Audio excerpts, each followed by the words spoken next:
कैसे हो मेरे प्यारे बच्चों, मैं एक बार फिर से सबका वेलकम करता हूं। हम पढ़ रहे थे एक्सप्रेशंस फॉर कंसंट्रेशन और लास्ट लेक्चर में हमने पार्ट्स पर मिलियन यानी कि पीपीएम तक पढ़ लिया था। और आज के लेक्चर में हमें मोलारिटी, मोलालिटी और मोल फ्रैक्शन के बारे में पढ़ना है। तो आइए सबसे पहले स्टार्ट करते हैं मोलारिटी से। मोलारिटी को हम कैपिटल एम से डिनोट करते हैं और ये क्या होता है तो लिख लीजिए, number of moles of solute dissolved in 1 litre solution. यानी 1 लीटर हमारा सॉल्यूशन बना हुआ है, उसके अंदर नंबर ऑफ मोल सॉल्यूट का कितना प्रेजेंट है या डिजॉल्व्ड है वही कहलाता है हमारा मोलारिटी ऑफ सॉल्यूशन। यानी कि मोलारिटी को हम कैसे फॉर्मूले से एक्सप्रेस करेंगे तो लिख लो, number of moles of solute upon में volume of solution in litre. Volume of solution in litre यानी number of moles of solute upon volume of solution in litre. अब देखो नंबर ऑफ मोल्स हम कैसे बताते हैं तो मास अपॉन मोलिकुलर मास से। अब देखो कहीं पर भी अगर हम सॉल्यूट की बात कर रहे हैं तो सॉल्यूट का मास हम कैसे डिनोट करेंगे, स्मॉल w से, और मोलिकुलर मास कैसे डिनोट करेंगे, स्मॉल m से। यानी कि चाहे मास हो चाहे मोलिकुलर मास हो, दोनों को ही हम स्मॉल लेटर से ही डिनोट करेंगे, क्योंकि सॉल्यूट हमारा क्या होता है, लेसर अमाउंट में प्रेजेंट होता है। यानी कि w और m दोनों स्मॉल में। अगर सॉल्वेंट की हम बात कर रहे हैं तो सॉल्वेंट का मास कैपिटल W और मोलिकुलर मास कैपिटल M, दोनों क्या होंगे, कैपिटल लेटर से। ठीक है। अब अगर हमको नंबर ऑफ मोल्स के जगह मास अपॉन मोलिकुलर मास लिखना है तो यहाँ पे लिख लो small w upon small m, नीचे वॉल्यूम है लीटर में। अगर हमारा वॉल्यूम लीटर में ना देकर ml में दिया हो तब हम क्या करेंगे, तो कुछ नहीं करेंगे, वही चीज़ करेंगे, बस ऊपर क्या करेंगे 1000 से इंटू कर देंगे। अगर कुछ हमारा ऐसा दिया हुआ है कि वॉल्यूम हमारा ml में दिया है तो हम क्या करेंगे, ऊपर 1000 से मल्टीप्लाई कर देंगे। ठीक है, इसको नोट कर लीजिए। अब कभी कभी क्या होता है कि सॉल्यूशन में हमारा मोलारिटी दिया रहता है लेकिन उसके लिए अलग शब्द वो यूज़ करता है। जैसे मान लो अगर हमसे कह रहा है कि मोलर सॉल्यूशन है तो मोलर का मतलब क्या होता है, मोलारिटी कितना है, मोलर का मतलब मोलारिटी 1 है, यानी कि केवल कैपिटल M। ठीक है, मोलर का मतलब कैपिटल M। और अगर हमसे कहता है कि सेमी मोलर तो सेमी मोलर का मतलब होता है कि मोलारिटी कितना दिया हुआ है 1/2, या फिर उसी को m/2 भी लिख सकता है, m/2। ठीक है, सेमी मोलर। उसके बाद आता है, मान लो डेसीमोलर दिया हुआ है तो डेसीमोलर का मतलब होता है कि मोलारिटी कितना है हमारा 1/10, या फिर m/10 लिखा रहेगा। ठीक है, m/10 का मतलब मोलारिटी 1/10 दिया हुआ है। फिर आता है सेंटीमोलर, यानी कि मोलारिटी कितना है हमारा 1/100, यानी कि m/100 यानी 0.01 m भी लिख सकता है। यहाँ पे m/10 मतलब 0.1 m भी लिख सकता है। ठीक है, मिलीमोलर मतलब मोलारिटी कितना दिया हुआ है 1/1000, यानी कि m/1000। ठीक है, तो कभी ऐसे बोल दे कि डेसीमोलर है तो हमको समझ जाना है कि मोलारिटी कितना दिया हुआ है 1/10। सेमी मोलर यानी कि मोलारिटी कितना दिया हुआ है 1/2। ठीक है, इसको नोट कर लीजिए, फिर एक क्वेश्चन देखते हैं। तो पहला सवाल है हमारा, find molarity of solution if 4 gram NaOH is dissolved in water to make 250 ml solution.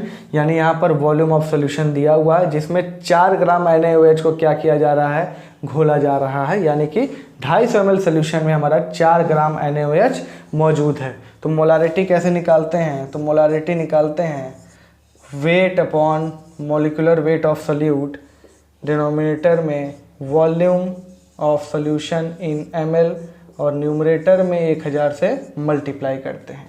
तो मास तो हमको पता है, वेट पता है कि 4 ग्राम NaOH है। मोलिकुलर मास क्या होगा NaOH का? तो NaOH होता है हमारा, इसमें देखो सोडियम का 23 होगा, ऑक्सीजन का 16 और हाइड्रोजन का 1, ये आ जाएगा हमारा 40।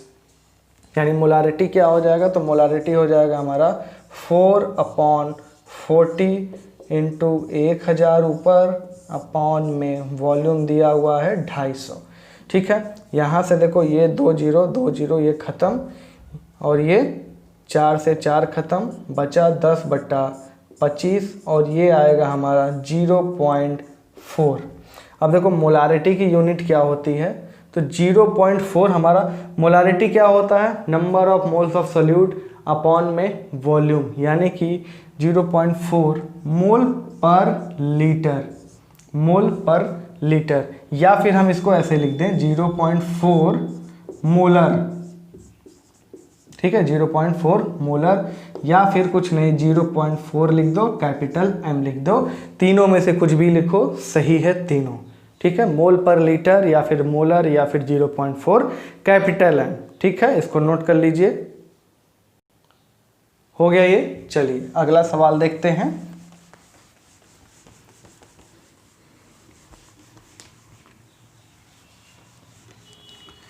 तो अगला सवाल है हमारा, calculate mass of sodium carbonate required to make 250 ml m/10 solution, m/10 solution. यानी कि हमको दे दिया है m/10, यानी कि मोलारिटी 1/10 दे दिया है और वॉल्यूम दे दिया है सॉल्यूशन का, और हमसे क्या पूछ रहा है कि कितना मास हमारा सोडियम कार्बोनेट का रिक्वायर्ड है। अब देखो मोलारिटी क्या दिया हुआ है, हमको पता है कि मोलारिटी होता है wait upon molecular weight into volume ml में और ऊपर 1000। तो कुछ नहीं, हमको मोलिकुलर मास भी पता है क्योंकि सोडियम कार्बोनेट फॉर्मूला हमको दिया हुआ है Na2CO3। 2 सोडियम का हो जाएगा 46 प्लस 1 कार्बन का हो जाएगा 12 और 3 ऑक्सीजन का हो जाएगा 48, ये आ जाएगा 106। ठीक है, मोलिकुलर मास भी पता है हमको, वॉल्यूम भी पता है, M भी पता है कैपिटल, और हमको क्या करना है, ये स्मॉल w निकालना है। तो स्मॉल w क्या हो जाएगा हमारा? स्मॉल w हो जाएगा capital M into small m into volume ml में अपॉन में 1000। ये क्या हो जाएगा? ये मोलारिटी कितना दिया हुआ है 1/10 यानी 0.1 इंटू मोलिकुलर मास दिया हुआ है 106 और वॉल्यूम कितना दिया हुआ है हमारा 250 अपॉन में 1000। ठीक है, अब इसको हम जब सॉल्व करेंगे तो ये आएगा 2.65 ग्राम। ठीक है, सॉल्व कर लेना। यानी कि हमको 250 ml सोल्यूशन बनाने के लिए m/10 कंसंट्रेशन का, मोलारिटी का 2.65 ग्राम सोडियम कार्बोनेट की ज़रूरत पड़ेगी। यानी कि 250 ml पानी लो, उसमें क्या करो 2.65 ग्राम सोडियम कार्बोनेट को घोल दो, हमारा m/10 का सोल्यूशन तैयार हो जाएगा सोडियम कार्बोनेट का। ठीक है, नोट कर लीजिए इसको। हो गया ये। चलिए अब और क्वेश्चन देख लेते हैं जहां पर वॉल्यूम ना देकर हमको क्या देगा, डेंसिटी देगा। तब कैसे हम निकालेंगे? तो लिख लीजिए the density of 13% H2SO4 is H2SO4 solution is 1.09 ग्राम पर ml। और हमसे क्या पूछ रहा है? Find molarity of solution, molarity of solution. अब देखो 13% H2SO4 का मतलब ये है, जैसे हम परसेंटेज बाय मास पढ़ते थे, 13% का मतलब क्या है? अगर 100 ग्राम हमारा सॉल्यूशन है तो उसमें 13 ग्राम हमारा क्या है, H2SO4 है, और 87 ग्राम क्या है हमारा, वाटर है। ठीक है, अब सॉल्यूशन बोल दिया, कुछ नहीं बोला तो हम एक्वा सॉल्यूशन ही मानेंगे। तो ठीक है, तो 13 ग्राम हमारा यानी कि H2SO4 है, यानी कि मास ऑफ सोल्यूट या वेट ऑफ सोल्यूट क्या है, 13 ग्राम। और W यानी, सॉरी W नहीं, मास ऑफ सॉल्यूशन क्या हो जाएगा हमारा, 100 ग्राम। तभी तो 13% है। ठीक है, यानी सोल्यूट का मास 13 ग्राम। अब देखो यहाँ पर, अब हमारा मोलारिटी क्या होता है, मोलारिटी होता है weight upon molecular weight into volume ml में इंटू 1000। तो मास तो पता है हमको, मोलिकुलर मास भी पता है भाई, मास पता है 13 ग्राम H2SO4 सॉल्यूट का, मोलिकुलर मास भी पता है H2SO4 का कि 98 ग्राम होता है। H2SO4 का मोलिकुलर मास होता है हमारा 98। ठीक है, अब ये वॉल्यूम नहीं पता, तो वॉल्यूम हम कैसे पता करेंगे, तो देखो डेंसिटी दिया हुआ है सोल्यूशन का, किसका डेंसिटी दिया हुआ है, सोल्यूशन का, डेंसिटी सोल्यूशन का दिया हुआ है 1.09, यानी डेंसिटी ऑफ सोल्यूशन क्या हो जाएगा, डेंसिटी ऑफ सॉल्यूशन भाई जिसका डेंसिटी उसी का मास और उसी का वॉल्यूम, यानी mass of solution upon volume of solution ml में, वॉल्यूम ऑफ सॉल्यूशन। ठीक है, यहाँ से डेंसिटी दिया हुआ है 1.09 बराबर, और मास ऑफ सॉल्यूशन हम क्या माने थे भाई, हमने 100 ग्राम सॉल्यूशन माना था, तो 13 ग्राम उसमें H2SO4 था, यानी कि ये 100 हो गया। हमने 100 ग्राम सॉल्यूशन माना था, और वॉल्यूम यहाँ से हम क्या कर लेंगे, वॉल्यूम निकाल लेंगे 100 अपॉन 1.09 ml। ठीक है, ये कितना आएगा, 91.75 ml आ जाएगा।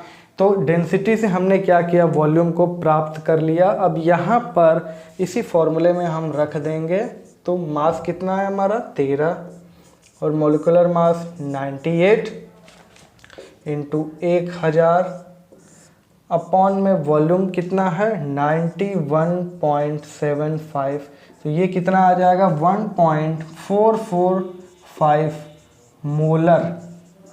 ठीक है, मोलारिटी कितना आ जाएगा 1.445, नोट कर लीजिए, हो गया ये। चलिए अब अगला देखते हैं, molarity in case of dilution. अगर हम सॉल्यूशन को डाइल्यूट करेंगे तो नया मोलारिटी क्या होगा, molarity in case of dilution. Dilution का मतलब वाटर ऐड करना। Molarity in case of dilution, molarity in case of dilution. देखो जब भी हम किसी सॉल्यूशन को डाइल्यूट करते हैं या फिर वाटर ऐड करते हैं तो हमारा सॉल्यूशन का क्या क्या बदलता है और क्या क्या नहीं बदलता है, ये जानना हमारे लिए बहुत ज़रूरी है। तो सपोज़ करिए कोई सॉल्यूशन है हमारा जिसका मोलारिटी m1 है और उसका वॉल्यूम क्या है v1 है। अब अगर हम इसमें क्या कर रहे हैं और वाटर ऐड कर रहे हैं, अगर हम इसमें और वाटर ऐड कर रहे हैं तो जाहिर सी बात है कि वॉल्यूम हमारा क्या हो जाएगा, बढ़ जाएगा। वॉल्यूम बढ़ गया तो हमारा मोलारिटी भी चेंज हो गया, यानी कि डाइल्यूशन के केस में हमारा मोलारिटी और वॉल्यूम दोनों ही बदल जाता है सॉल्यूशन का। क्या चीज़ नहीं बदलता है, तो ना बदलने वाला चीज़ है हमारा number of moles of solute. कैसे, चलिए इसको हम एग्जांपल से समझते हैं। सपोज़ करो कि हमने 1 लीटर पानी लिया, 1 लीटर पानी में हमने 100 ग्राम चीनी को घोल दिया। ठीक है, एक सॉल्यूशन तैयार हो गया हमारा। अब उसी सॉल्यूशन में हम क्या कर रहे हैं, और पानी ऐड कर रहे हैं, और पानी हमने ऐड किया, सॉल्यूशन का क्या हो गया, वॉल्यूम बढ़ गया और चीनी का मिठास भी क्या हो गया, कम हो गया। इसका मतलब सॉल्यूशन का मोलारिटी भी बदल गया और वॉल्यूम भी बढ़ गया, यानी मोलारिटी और वॉल्यूम दोनों बदल गया। लेकिन क्या चीज़ नहीं बदला, क्या पहले चीनी कितना था हमारा 100 ग्राम, अब कितना, अब भी तो 100 ही ग्राम है। चीनी का नंबर ऑफ मोल थोड़ी चेंज हुआ, मिठास कम हुआ है, मोलारिटी बदला है, लेकिन चीनी का अमाउंट जो पहले था, पहले भी 100 ग्राम था, अब भी 100 ग्राम है। पहले जितना मोल था अब भी उतना ही मोल है, यानी कि number of moles of solute पहले जितना रहेगा अब भी उतना ही रहेगा, चाहे हम कुछ भी कर लें। डाइल्यूशन में हम कितना भी पानी ऐड कर लें लेकिन अमाउंट जो होगा सॉल्यूट का, नंबर ऑफ मोल जो होगा वो नहीं बदलेगा। यानी कि ये क्या है, सपोज करो M1V1, यानी कि हम यहाँ से क्या लिख सकते हैं, ये क्या है हमारा बिफोर डाइल्यूशन, बिफोर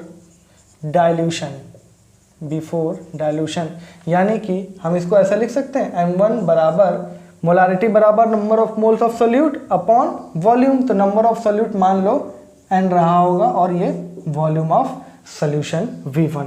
ठीक है, अब क्या है, आफ्टर डाइल्यूशन क्या हो जाएगा, सपोज करो कि मोलारिटी चेंज हो गया M2 हो गया और वॉल्यूम चेंज होके क्या हो गया V2 हो गया। ये क्या है, आफ्टर डाइल्यूशन, यानी कि M2 बराबर नंबर ऑफ मोल, देखो वही रहेगा, स्मॉल n था पहले अब भी वही रहेगा, N1 N2 अब नहीं करना है इसको, अपॉन V2। अब एक बात बताओ, यहाँ पे लिख लो नंबर ऑफ, ऐसे लिख लो initial number of moles of solute बराबर final number of moles of solute, यानी कि जितना पहले था डाइल्यूशन के बाद में भी उतना ही number of moles of solute होगा, वो चेंज नहीं होगा। यानी n बराबर यहाँ पे क्या होगा M1V1 M1 इंटू V1 और यहाँ पर भी n क्या हो जाएगा M2V2। यानी कि हम कह सकते हैं in case of dilution M1V1 बराबर M2V2, यानी जो पहले मोलारिटी और वॉल्यूम का प्रोडक्ट होगा वही बाद का मोलारिटी और वॉल्यूम का प्रोडक्ट होगा, क्योंकि मोलारिटी और वॉल्यूम के प्रोडक्ट को ही क्या बोलते हैं, नंबर ऑफ मोल बोलते हैं, जो कि पहले जितना था बाद में उतना ही होगा सॉल्यूट का। ठीक है, इसको नोट कर लीजिए, फिर इस पर सवाल देखते हैं।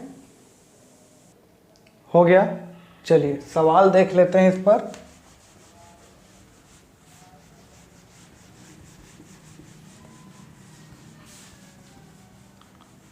तो सवाल है हमारा 0.5 molar H2SO4 solution is diluted from 1 liter to 10 liter. Find molarity of solution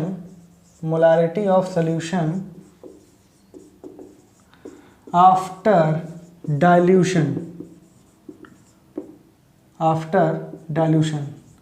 तो पहले का मोलारिटी इनटू वॉल्यूम और बाद का मोलारिटी इनटू वॉल्यूम, ये दोनों क्या होगा, सेम होगा। तो पहले का मोलारिटी दिया हुआ है 0.5 और क्या दिया हुआ, डाइल्यूटेड फ्रॉम 1 लीटर, यानी पहले का वॉल्यूम 1 लीटर है इंटू 1 बराबर बाद का वॉल्यूम क्या हो गया 10 लीटर और बाद का हमसे मोलारिटी पूछा है, यानी कि M2 इंटू 10। तो M2 क्या हो जाएगा हमारा 0.5 अपॉन 10, यह आ जाएगा 0.05 मोलर। ठीक है, नोट कर लीजिए। हो गया ये, चलिए तो ये हो गया हमारा molarity in case of dilution. अब हम देखते हैं molarity in case of mixing of solutions. In case of mixing of solutions, अगर हम 2 या 2 से अधिक सॉल्यूशंस को ऐड कर दे रहे हैं, सबका मोलारिटी और वॉल्यूम हमको पता है, तो अब क्या हो जाएगा नया, जो आफ्टर मिक्सिंग जो हमारा सॉल्यूशन रिजल्टेंट बनेगा उसका हमारा मोलारिटी क्या होगा, उसके लिए क्या रिलेशन निकलता है। सपोज करो कि हमारे 3 सॉल्यूशंस हैं, 3 से ज़्यादा भी हो सकते हैं, सपोज करो कि 3 है जिनका हमारा मोलारिटी कितना दिया हुआ है M1 M2 और M3, सबका अलग अलग मोलारिटी दिया हुआ है और सबका वॉल्यूम भी दिया हुआ है, सपोज करो V1 V2 और V3।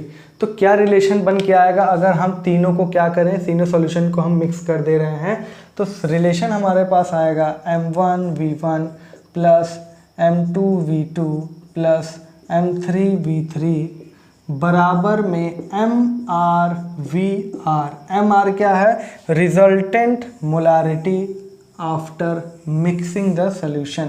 तीनों को जब हम मिक्स कर देंगे तो जो ये रिजल्टेंट मोलारिटी है ये वही है, और ये VR क्या है, रिजल्टेंट वॉल्यूम, तो वी आर हमारा क्या हो जाएगा, V1 plus V2 plus V3।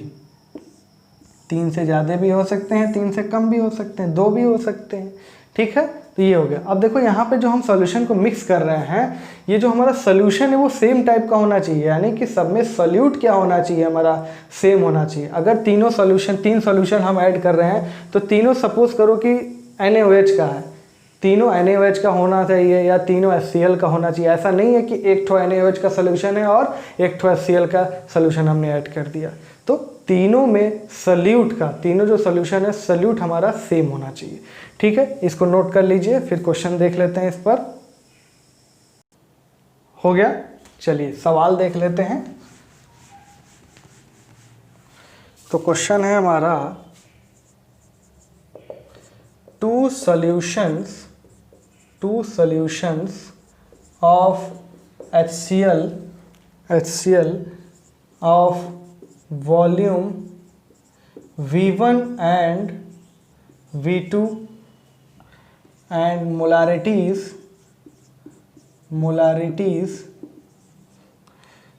0.5 and 0.1, हमसे क्या बोल रहा है, find V1 and V2 if these solutions are mixed to form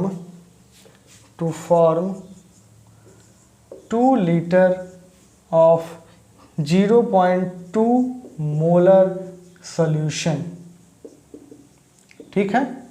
हमको क्या दे दिया कि दो सोल्यूशन है जिसका वॉल्यूम V1 है और V2 है और मोलारिटी 0.5 और 0.1 है। अब क्या किया जा रहा है, इन दोनों सोल्यूशन को मिक्स करके जो रिजल्टेंट वॉल्यूम हमारा बन रहा है वो क्या है, 2 लीटर है, और जो रिजल्टेंट हमारा मोलारिटी है वो 0.2 मोलर है, और हमसे पूछ रहा है कि वो V1 और V2 क्या था। तो देखो सबसे पहले तो ये दे रहा है कि 2 लीटर हमारा क्या है, रिजल्टेंट वॉल्यूम है। इसका मतलब ही है कि V1 प्लस V2 बराबर क्या है, 2 है, यानी कि इसको मान लो V2 बराबर 2 माइनस V1, ठीक है। V2 बराबर 2 माइनस V1, और हमको पता है M1 V1 plus M2 V2 बराबर MR VR।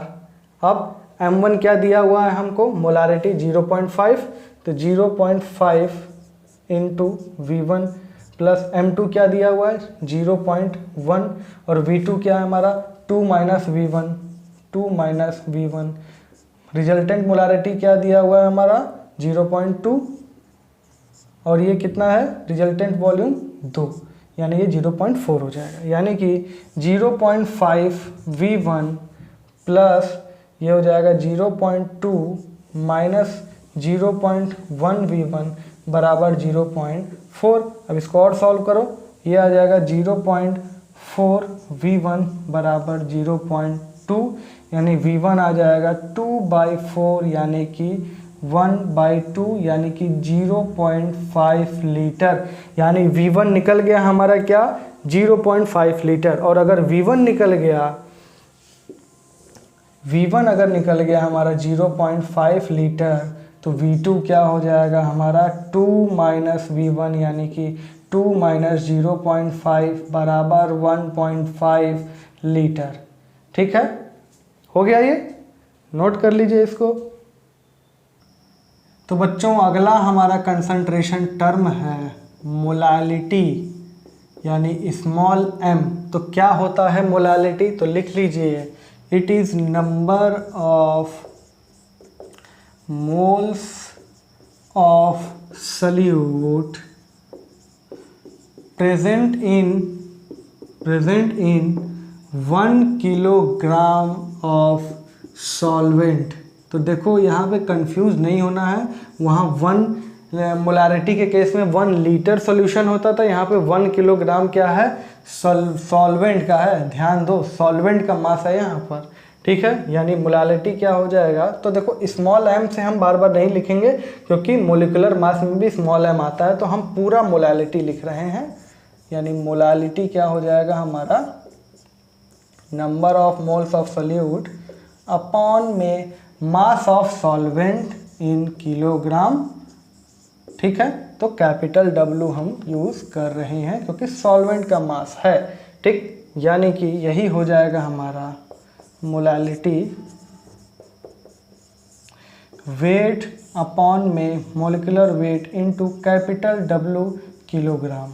ठीक है, या फिर अगर हमारा मास ऑफ सॉल्वेंट किलोग्राम में ना देकर ग्राम में दिया हो तो क्या लिखेंगे, W upon M into capital W ग्राम में ऊपर 1000 से मल्टीप्लाई कर देंगे तो भी हमारा क्या आ जाएगा, मोलालिटी आ जाएगा। ठीक है, इसको नोट कर लीजिए, फिर इस पर भी क्वेश्चन देख लेते हैं हम 2-3। ठीक है, नोट कर लो। हो गया ये, चलिए सवाल देख लेते हैं। सबसे पहला फॉर्मूला बेस्ड,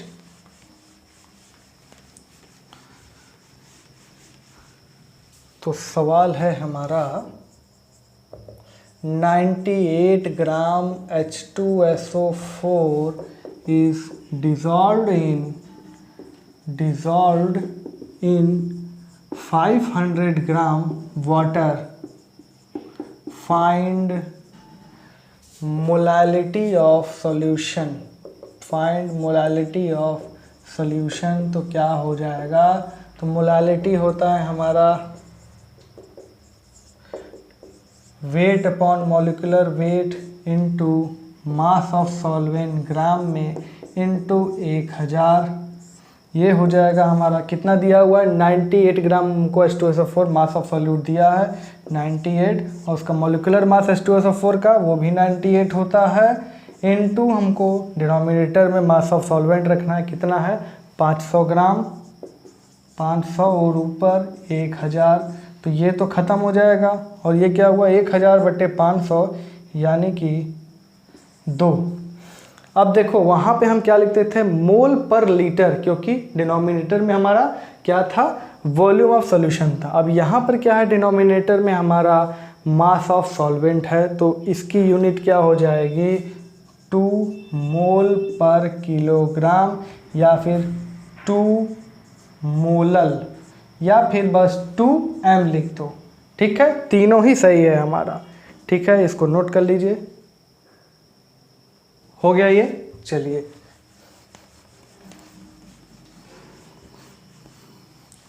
अब अगला सवाल देखते हैं। चलिए अगला क्वेश्चन देखते हैं जो कि AIEEE 2006 में पूछा गया है, और क्वेश्चन है the density of 2.05 molar solution of acetic acid in water is 1.02 ग्राम पर ml. Find molality of solution acetic acid यानी कि CH3COOH। अब सबसे पहले हमको ये समझना है कि 2.05 मोलर का क्या मतलब है यहाँ पे, तो चलिए सॉल्यूशन करते हैं। तो 2.05 मोलर CH3COOH का क्या मतलब है कि इसका मतलब यही है कि 2.05 मोल CH3COOH is present in 1 litre solution. इसका मतलब यही है, यानी कि हमारा सॉल्यूशन का वॉल्यूम कितना है, 1 लीटर या 1000 ml। तो 1000 ml अगर हमारा सॉल्यूशन का वॉल्यूम है, तो देखो यहाँ पे डेंसिटी दिया हुआ है, तो डेंसिटी क्या होता है, mass of solution upon volume of solution, यानी कि 1.02 बराबर मास ऑफ सॉल्यूशन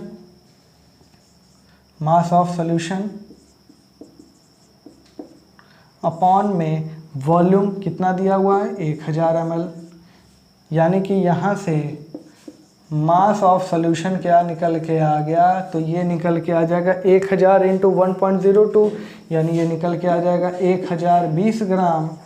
अब देखो मास ऑफ सॉल्यूशन हमको निकल के आ गया, तो हमको चाहिए क्या, मोलालिटी के लिए मास ऑफ सॉल्वेंट चाहिए। और मास ऑफ सॉल्वेंट निकलेगा कैसे, तो देखो मास ऑफ सॉल्यूशन बराबर होता है mass of solute plus mass of solvent.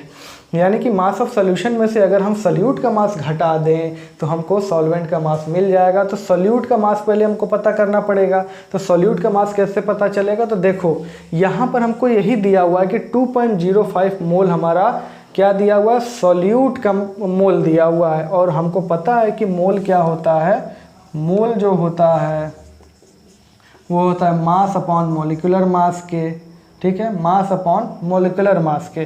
तो यहाँ पर हमारा मोलिकुलर मास तो हमको पता है CH3COOH का कितना है, ये होता है हमारा 60, ये होता है हमारा 60, ठीक है। तो यहाँ से हम मास ऑफ सोल्यूट यानी W सोल्यूट निकाल लेंगे, कितना 2.05 इंटू 60, ये आएगा 123 के बराबर, 123 ग्राम। अब सॉल्यूट का मास निकल गया, हमको सॉल्यूशन का मास पता है, तो सॉल्वेंट का मास निकल जाएगा, यानी कि मास ऑफ सॉल्वेंट यानी कि कैपिटल W, ये क्या हो जाएगा, ये हो जाएगा हमारा mass of solution minus mass of solute, यानी 1020 माइनस 123 और ये आएगा 897 ग्राम, 897 ग्राम, ठीक है। अब हमें क्या मिल गया, number of moles of solute भी मिल गया, ये तो गिवन था, और मास ऑफ सॉल्वेंट भी मिल गया ग्राम में। अब हम मोलालिटी आराम से निकाल सकते हैं। तो मोलालिटी क्या हो जाएगा, चलिए मोलालिटी हो जाएगा हमारा क्या है, number of moles of solute ये दिया हुआ है 2.05 अपॉन में मास ऑफ सॉल्वेंट हमारा ग्राम में है 897, तो ऊपर 1000 से मल्टीप्लाई करना पड़ेगा। तो ये आएगा हमारा, ये करीब करीब आएगा 2.28 मोलल, 2.28 मोलल, ठीक है, नोट कर लो इसे। मोलालिटी के बाद अगला हमारा कंसंट्रेशन टर्म है, वो है हमारा मोल फ्रैक्शन। तो क्या होता है मोल फ्रैक्शन, तो आइए समझते हैं। तो लिख लीजिए let a solution of 2 component, 3 भी हो सकते हैं 4 भी हो सकते हैं, हम 2 से समझ रहे हैं, ठीक है, of 2 component A and B with their number of moles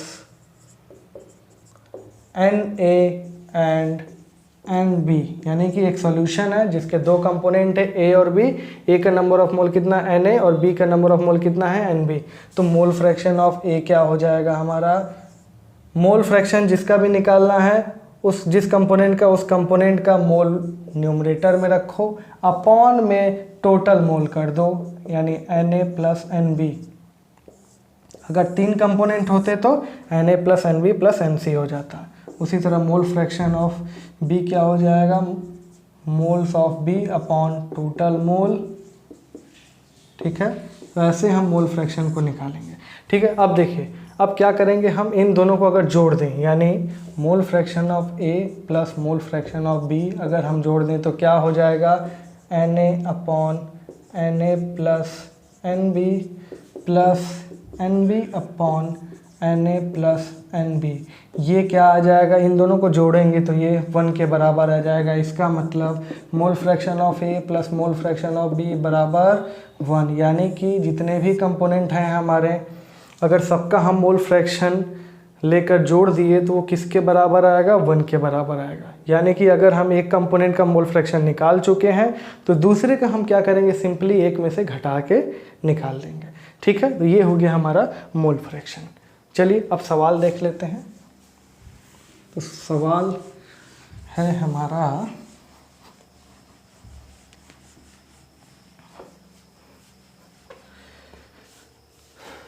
question 214.2 gram of sugar solution water के अंदर, यानी एक्वस सॉल्यूशन है, ठीक है, कंटेन्स 34.2 ग्राम शुगर। हमसे क्या बोला है, find molality of solution and mole fraction of each component अब देखो शुगर यानी कि सुक्रोज, शुगर यानी सुक्रोज यानी कि C12H22O11 और इसका मोलिकुलर मास कितना होता है 342। अब देखो यहाँ पर 214.2 ग्राम, ये किसका है, शुगर सोल्यूशन यानी मास ऑफ सोल्यूशन है।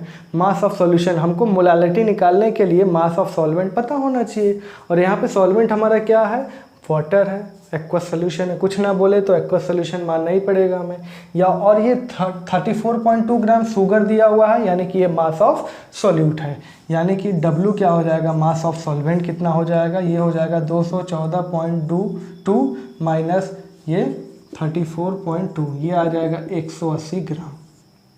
180 ग्राम यानी मोलालिटी क्या हो जाएगा हमारा, मोलालिटी हो जाएगा हमारा weight upon molecular weight, weight 34.2 upon molecular weight हमारा 342 इनटू मास ऑफ सॉल्वेंट कितना है 180 ऊपर 1000, ये आ जाएगा 0.55 मोलल। ठीक है, ये आ जाएगा हमारा 0.55 मोलल। ठीक है, अब ये हो गया हमारा मोलालिटी। अब हम मोल फ्रैक्शन की बात करेंगे। अब देखिए मोल फ्रैक्शन के लिए हमको यहाँ पर शुगर का भी मोल पता होना चाहिए और वाटर का भी मोल पता होना चाहिए। तो शुगर पहले कितना मौजूद है 34.2 ग्राम, यानी कि number of moles of sugar ये कितना है हमारा 34.2 अपॉन 342, ये हो गया 0.1। और number of moles of water कितना है, ये हमारा मौजूद है 180 ग्राम, तो 180 अपॉन 18, ये हो गया 10।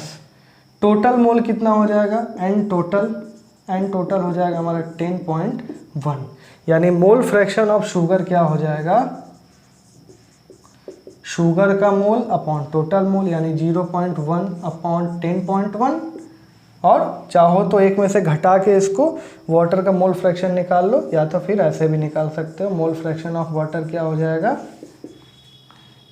वाटर का मोल अपॉन में टोटल मोल, ये हो गया हमारा मोल फ्रैक्शन ऑफ शुगर और mole fraction of water. Note कर लो।